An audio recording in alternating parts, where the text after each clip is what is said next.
কিসের মেসি, কিসের নেইমার, কিসের রোনালদো, আমাদের এই বাঙালি পিচ্ছি ছেলেটার প্রতিভা দেখুন। সে গাড়ির উপর বল রেখে নিজের পোশাকটা একবার পর খুলছে এবং শেষ পর্যন্ত দেখুন এই পোশাকটা সে আবার পরে দেখাবে। গাড়ির উপর বল রেখে তা আবার পোশাক পরা এতটা কি সহজ মনে করছেন? ভিডিওটা শেষ পর্যন্ত দেখেন, তারপরে বুঝতে পারবেন বাঙালির প্রতিভা কীরকম।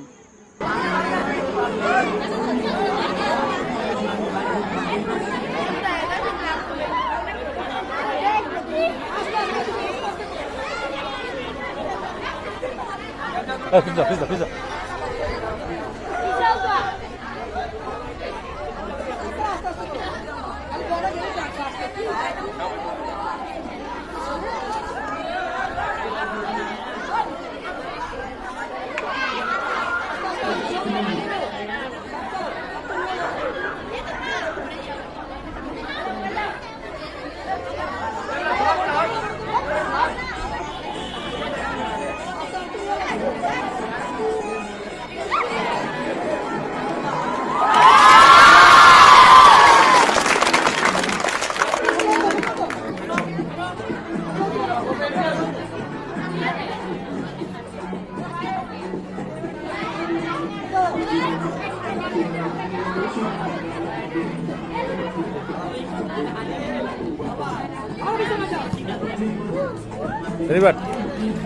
আমরা খেলাটা আরম্ভ করি।